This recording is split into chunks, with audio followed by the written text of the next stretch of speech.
Today we're driving the 2024 Lexus GX 550, and we are in the top trim. This is the Luxury Plus.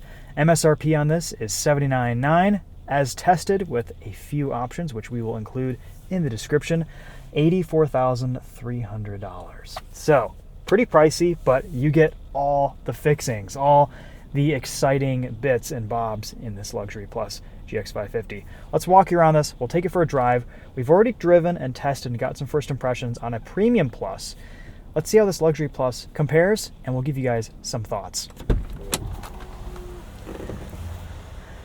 We have powered running boards. This is painted in Eminent white pearl. We have 22-inch wheels. This is looking kind of Land Rover / G-Wagon-esque on the 22s. Pretty baller wheel and tire setup here. These are 265/50 R22 Dunlop Grand Trek tires. Kind of a sportier tire. Looks good. So, the new GX 550. It's powered by a 3.4-liter twin-turbo V6. Gone is the 4.6-liter V8. That makes 349 horsepower and 479 pound-feet of torque. It's much more powerful and much torquier than the outgoing GX 460. Still full-time four-wheel drive with a 2-speed transfer case. There's an over-trail version, which is very off-road focused. This is very on-road and luxury focused. This has some pretty neat features. It has adaptive variable suspension that is only available on the over-trail and the Luxury Plus. This has Mark Levinson sound system. This also has the captain's chairs in the second row, which is an option, and power folding third row seats.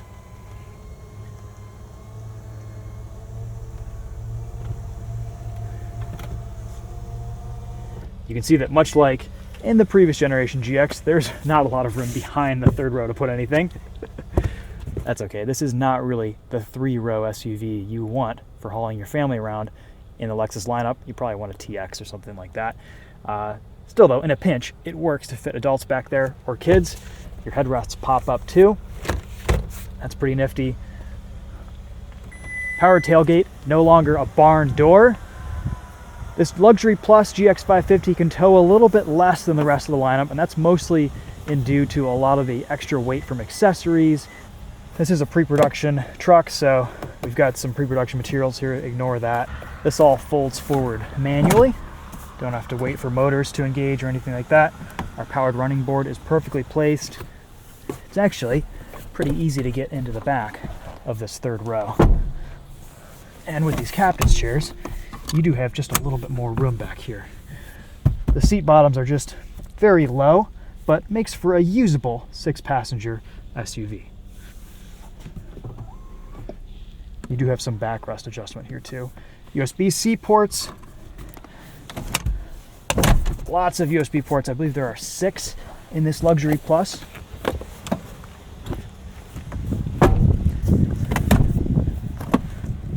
Nice looking captain's chairs. Grab handles for all 4 passengers getting in and all 4 doors, which is great. Something I've always really liked about the GX. And kind of a new, refreshed corporate interior from Lexus. Flat dash, really cool looking hood line, nice small steering wheel, lots of physical controls and buttons, and then the 14-inch display that we've seen in a lot of other Toyota and Lexus models. Back here we've got climate controls, cup holders, armrests, sunshades. Mark Levinson speaker grills look really nice. There's still quite a bit of plastic in this GX like the previous generation, but the leather, the touch points, all your seat materials, everything that you touch and feel feels really high quality and definitely reminiscent of that price point. Sitting back here also gives us a nice view of this, what Lexus is calling the dynamic sky panoramic roof. So this is in the frosted setting. You press this button and you can see the light. Look at that. It's basically an electrochromic roof. And it's so cool. I love it. All right, let's hop outside this and show you around the exterior just a little bit more. In this white, this looks really sharp. Definitely mall crawling spec GX 550 here that we have today, but it is a really good looking SUV now. Very boxy proportions, slightly better ground clearance, approach departure angles. We have these really cool vertical mirrors. The visibility outside of this new GX is just phenomenal. It feels like a vehicle from the 90s or 2000s because you could just see so well out of it. But it has all the modern luxuries and amenities that you'd expect from a $70,000 to $80,000 vehicle from Lexus. Let's take a look at that 3.4 liter twin turbo V6. A lot more torque here.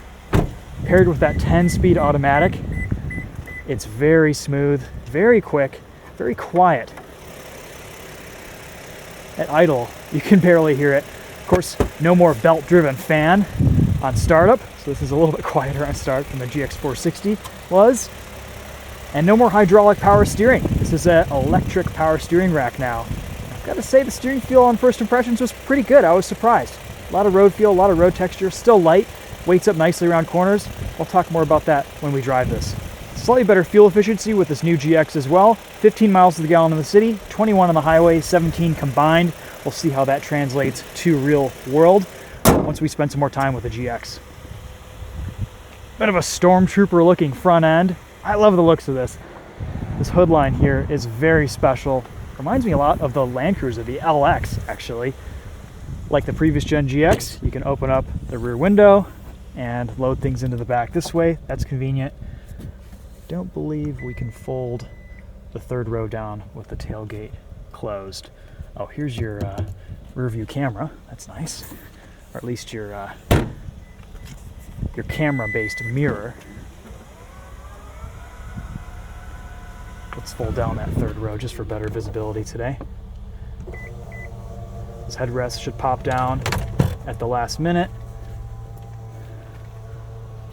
I think we need to move this forward just a little bit. Got to get these just right. Lots of beeping going on. I do somewhat prefer the manual operation of the third row. Lexus has kind of gone back and forth with that in the GX over the last few years, and I think it's a little bit easier and nicer to use as a manual seat operation, but that's okay. Lots of space in the back of this, lots of roof height, lots of space to put things. With captain's chairs, though, you don't have as flat of a loading surface. It's not as easy to load big objects into this, but that's a decision that you can always make. It does come standard with the bench second row. Powered running boards are nice.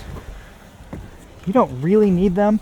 You can just turn them off, which is good, and just get into this normally.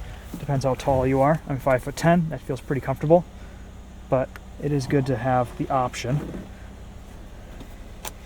We have buttons here to the left for 3-seat memory settings, gauge brightness, turn off rear collision assist or rear object detection. That's nice if you're towing. You've got a mountain bike on a hitch in the back. Pop the tailgate, 120 volts with your AC. We've got a heated steering wheel, heated ventilated seats. Really nice suite of cameras that show us everything around this GX. A big improvement from the previous generation there.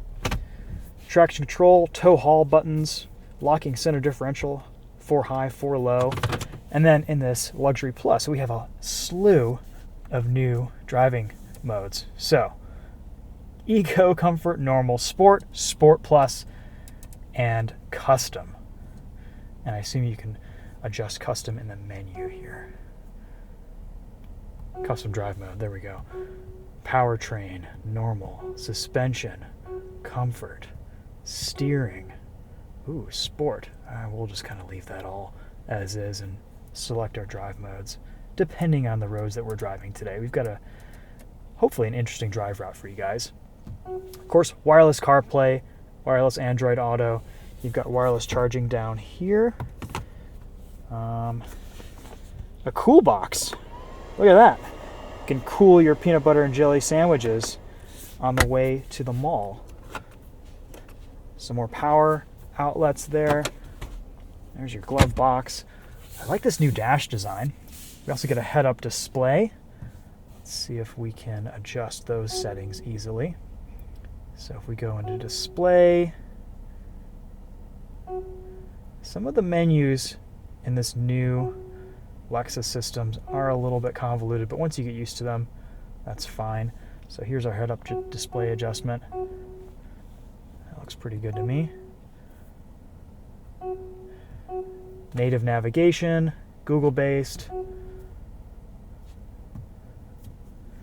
We also get Lexus Safety Systems 3.0, which is a big improvement over the Lexus GX 460.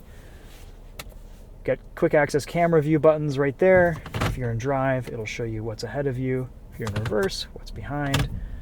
Here's the digital rear view mirror. Really comfortable seats. Nice high driving position. A lot of roof height in this GX. I have tons of headroom in this thing. Same goes for the second and third rows too. If you're a taller passenger or driver, you shouldn't have any issues getting comfortable in this. Okay, I think let's go for a drive. We've got a few more things that we'll gloss over during the driving impressions portion, but got my heated steering wheel on. We've got probably some infrared lights coming out of here to track our eye movements and our attention levels, but I can't see that with my naked eye. Only the GoPro will pick that up. All right, let's go for a drive.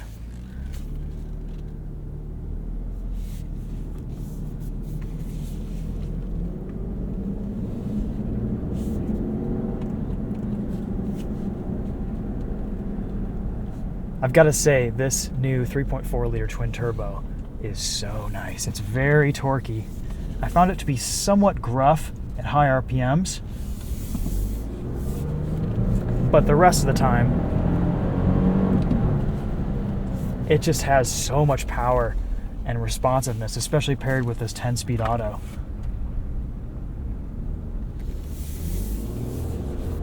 Let's try sport mode here. Sport Plus, why not? See if that changes the gauge cluster. It does, just a little bit. Tightens up our suspension too. No more KDSS on the GX, except for the Overtrail and the Overtrail Plus versions.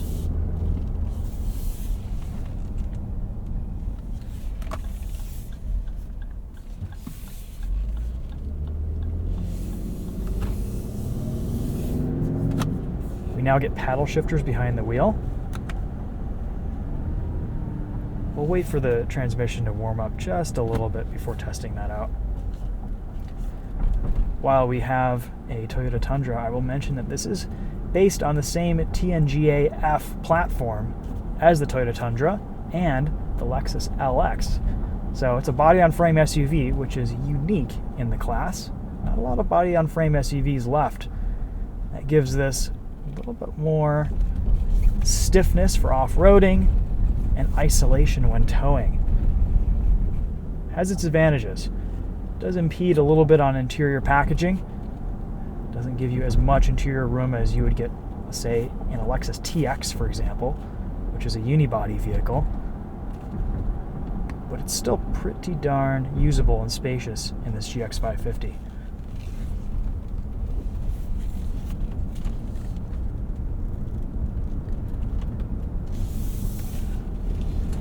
One of the things I love about POV video is that it really does put the viewer in the driver's seat, and you can really see the improved visibility here. This is just amazing. This low belt line to the door frame and window. I can just see so well out of this truck. There are no blind spots here. It's pretty awesome, even with the rear view mirror in just a normal mode, not being a digital rear view. It looks great. I'm noticing a little bit more impact, harshness, and NVH from these 22-inch wheels and low-profile tires. That's to be expected. They do look pretty baller, though. Definitely a different look for the GX.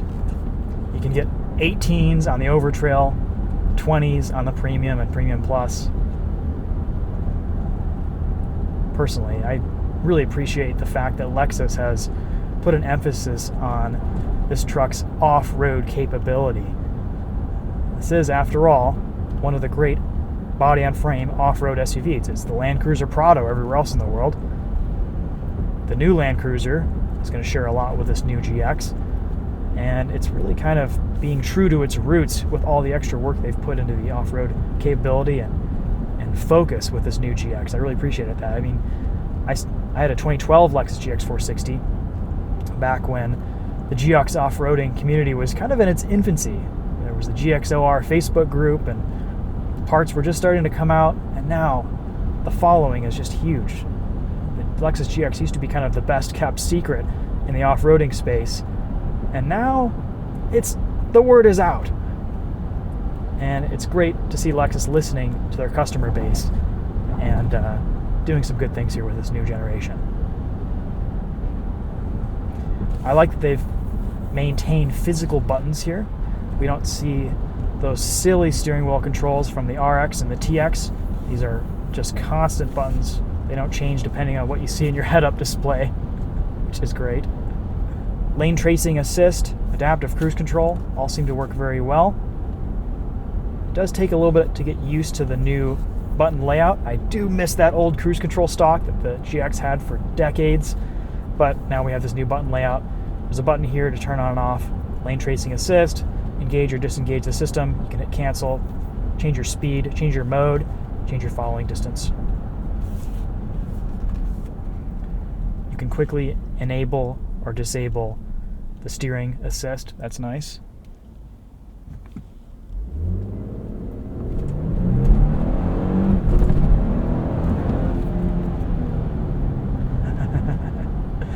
And the GX is finally quick.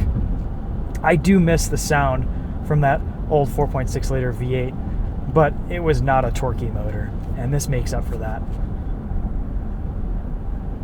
These are all pre-production GXs that we're driving this week here in Tucson, and noticing a little bit less vibration at higher RPMs in this Luxury Plus version than the Premium Plus that we drove yesterday. So just an observation there. Very quiet at speed. Only just a little bit of wind noise coming from the front end here. We have a very vertical high windscreen. A lot of body roll here from this new GX. Let's see how it compares to different drive modes. Yeah, Sport Plus mode reduces that some. But in comfort mode, this is a bit of a wallowy whale.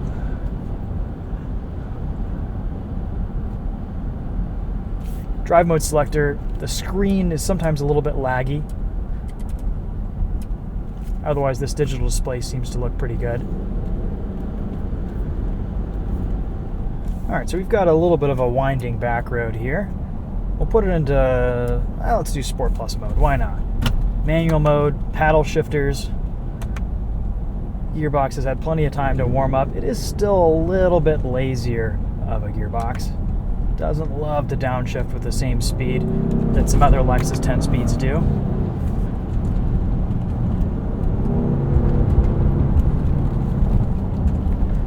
Feels pretty flat in Sport Plus mode, though the ride is busy. Let's dial it down to Sport, and we'll leave it in drive. Good torque out of corners.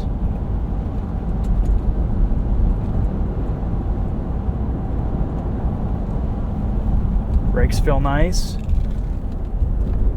Still a little bit of a squish to the pedal. I am noticing more body roll in this new generation of GX because not all trims have KDSS. The suspension here allows for a little bit more body motion. Boy, look at this scenery. All the saguaro cactuses, the mountains. This is pretty cool. Let's put us in just normal mode.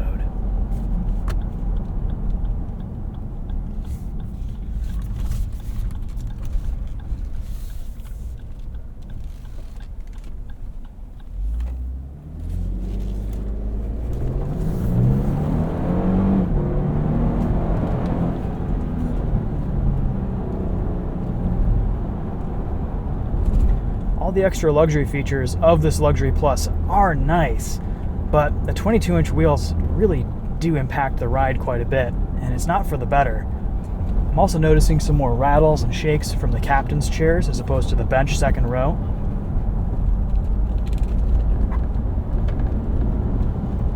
I kind of preferred the way the Premium Plus GX drove, to be honest.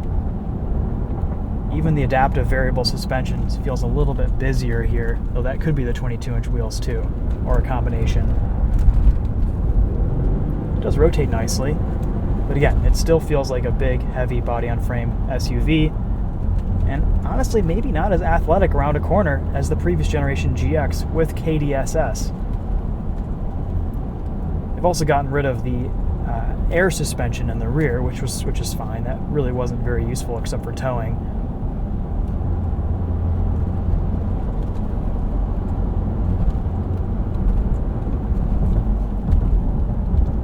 It is still a fun SUV to drive around a back road. Love the way the steering weight's up. It does give you a good idea of the road texture too. For an E-Pass rack, this is actually pretty good steering feel. And that's not just on this trim with the 22-inch wheels. I felt that on the 20s yesterday with the Premium Plus. We'll see how the Overtrail feels later on today.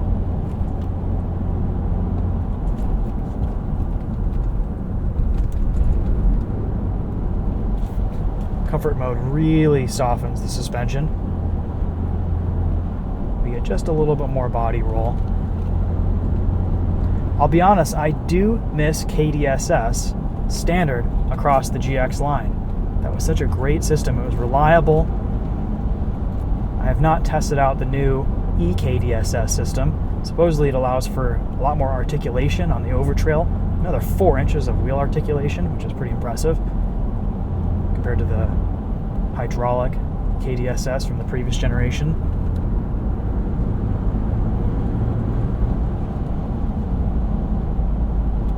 Let's do a brake test here real quick.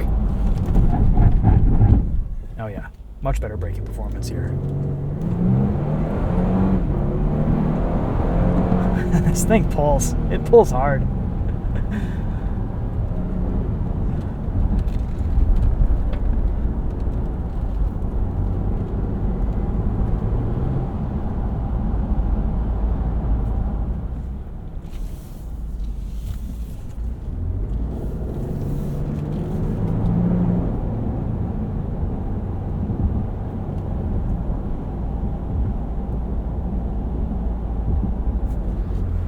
All right, let's wrap up some thoughts on this GX 550 Luxury Plus. So I wanted to also talk about some of the intangibles with this truck too. This does kind of still feel and have that specialness that the GX 470 and the GX 460 had. It's charming to drive.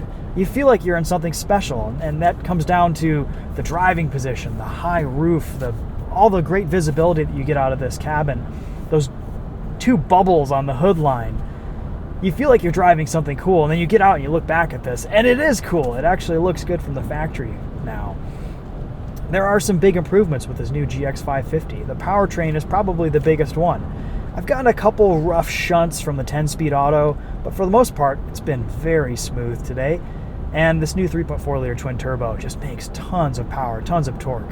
The GX is no longer a slow SUV. It can really get up and go. It's about all the power I could ever want out of something like this. The Land Cruiser is going to offer a hybrid 4-cylinder turbocharged motor, and that'll probably be a pretty potent powertrain too, but this GX does really offer a nice driving experience. The V6 still sounds good. Yes, it doesn't have the sound and personality and charm and maybe butter smoothness of that 4.6-liter V8 in the GX 460, and doesn't have that iconic belt-driven fan on startup, but it is still a very nice powertrain, and that is one of the highlights here.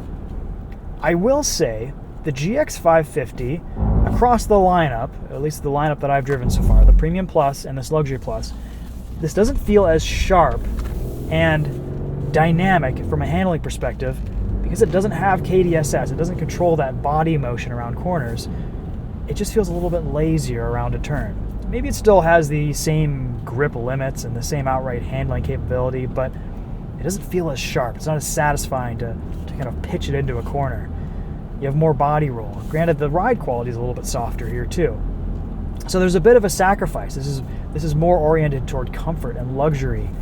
Whereas the GX 460, you can kind of toss that around a back road like you would a sports car, and it gripped and ripped. It was fun. It just lacked the power and the control over the gears.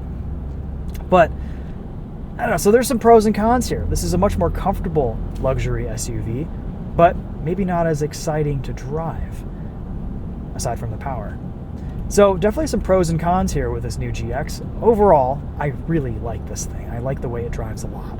I would buy an Overland or an Overland Plus. Is it worth that extra $7,000, $8,000, $9,000 for the Overland Plus over the regular Overland? I don't know. You kind of have to decide that for yourself.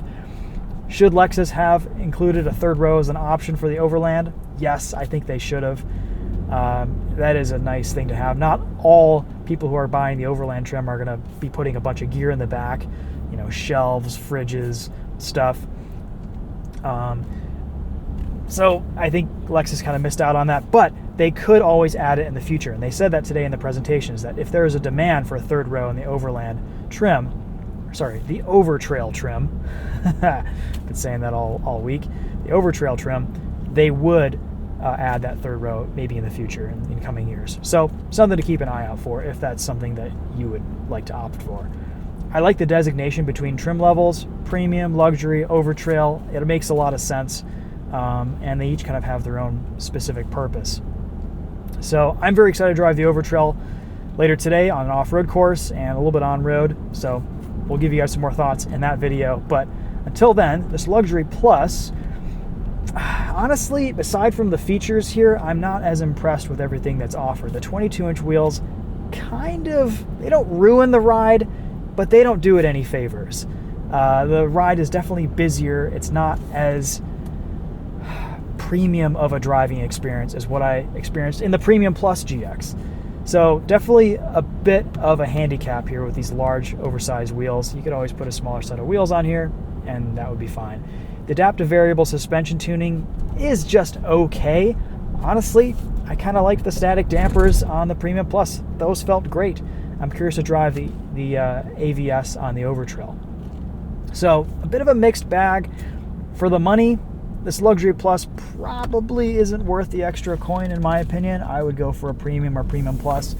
But if you just got to have that Mark Levinson sound system, then you know, this is a pretty awesome way to go. So some definitely unique features here with this Luxury Plus. You do lose out a little bit on towing capability, but again, is that going to be important to the buyer of this trim level? And this is going to be a pretty low take rate too in the GX lineup.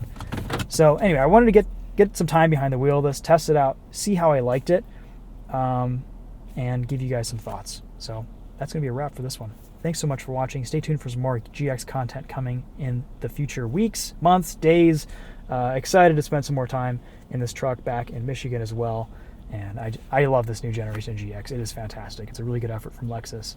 And very excited to drive the Overtrail again. Thanks for watching, guys. We'll see you in the next video. Take care.